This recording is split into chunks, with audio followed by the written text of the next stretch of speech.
যেতে পারি এই দোয়া কামনা করছি। আসসালামু আলাইকুম। উপজেলা বলি নাকি ভাইস ক্যান্ডিডেট আমি আজকে শুনলাম, অতএব খুব ভালোবাসা। যাই হোক, আপনাদের দোয়া নাকি আপনি অনেক কথা বলবে। আসসালামু আলাইকুম।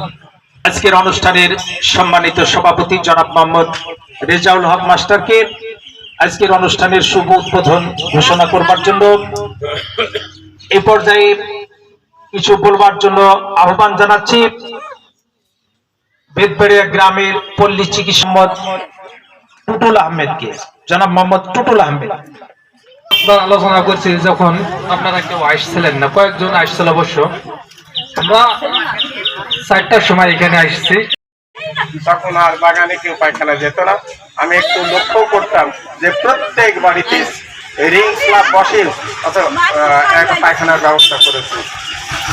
আমি আমার ওই স্কুল করার 100% স্যানিটেশন কাজ হয়েছে ইনশাআল্লাহ, আমি এটা মনে করি। আর এই যে পায়খানায় পর আমি আমার ছেলে মেয়েদেরকে শিখাইছিলাম যে তোমরা ওখানে পানি রাখবা, পায়খানা কাটবা।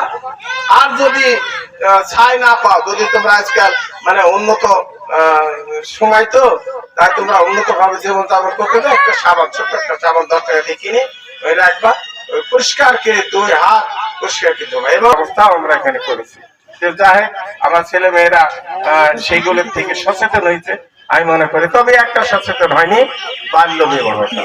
বাল্য বিবাহ আমি বলেছি যে অচিরে ধ্বংস হয়ে যাবা যদি তোমরা আমার এখানে আমার সূচনা মামুনি, এই সূচনা মামুনি শুনলাম যে বিয়ে হয়ে গেছে।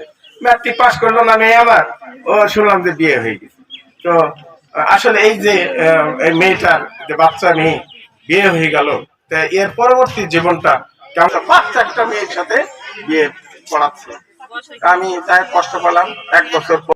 আপনার মেয়ে যখন রক্ত শূন্যতায় মারা যাবে, মানুষের ক্ষতি হবে না, আপনার সন্তান হারাবে, আপনার বুক খালি হবে।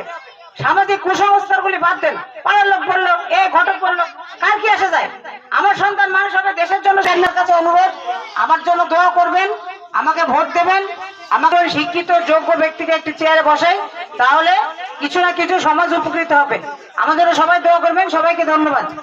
আসসালামু আলাইকুম।